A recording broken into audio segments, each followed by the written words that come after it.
இந்த கொஷினில் Indian national Congress இருக்குல்ல, அதை பற்றி கொடுத்துருக்காங்க. இதில் வந்து ஃபஸ்ட்டு வந்து எந்த இடத்துல நடந்துச்சு, எப்போ நடந்துச்சு, யார் வந்து பிரசிடென்ட் தலைவராக இருந்தா அப்படின்னு சொல்லி கொடுத்துருக்காங்க. ஃபஸ்ட்டில் வந்து பாம்பே செஷன், பாம்பே அமர்வு வந்து எப்போ நடந்துச்சு அப்படின்னா 1885 இந்த இயரில் நடந்துச்சு. யார் தலைவராக இருந்தா அப்படின்னா டபிள்யூசி பானர்ஜி அப்படிங்கிறவர் தான் வந்து தலைவராக இருந்தார். நெக்ஸ்ட் வந்து கல்கத்தா செஷன் வந்து 1886 அடுத்த வருஷம் நடக்குது. இதில் யார் தலைவராக இருந்தான்னா தாதாபாய் நரோஜி அப்படின்னு சொல்லுவோம்ல, நவரோஜி அவர் தான். ஆனால் இங்கே தப்பாக வந்து ஃபெரோஷா மேத்தா அப்படின்னு சொல்லிட்டு கொடுத்துருக்காங்க. ஸோ இது தப்பு. ஸோ யார் வந்து தலைவராக இருந்தால் தாதாபாய் நவரோஜி. அதே மாதிரி ஃபெரோஷா மேத்தா இந்த ஆப்ஷனில் இருக்குல்ல, இவரும் ஒரு இந்தியன் நேஷனல் காங்கிரஸ் இதில் வந்து தலைவராக இருந்திருப்பார். அது எந்த வருஷம் அப்படின்னா 1890 வந்து இவர் வந்து தலைவராக இருந்திருப்பார், ஃபெரோஷா மேத்தா அப்படிங்கிறவர்.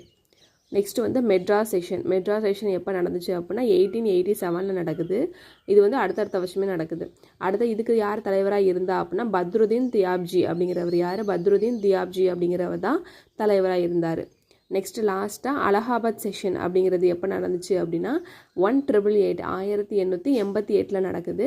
இதுக்கு யார் தலைவராக இருந்தா அப்படின்னா ஜார்ஜ் யூலே அப்படிங்கிறவர் தான் தலைவராக இருந்தார். ஜார்ஜ் யூலே இவர் தான், அதாவது இந்த 1888 இந்த செஷன் தான் ஃபஸ்ட்டு பிரிட்டிஷ் வந்து தலைவராக இருந்த செஷன். ஜார்ஜ் யூலே தானே ஃபஸ்ட்டு பிரிட்டிஷாக இருந்தார். ஸோ ஃபஸ்ட்டு பிரிட்டிஷ் ஒரு இங்கிலீஷ்காரர் வந்து தலைவராக இருந்த செஷன் எதுனா அது வந்து 1888 ஜார்ஜ் யூலே தான்.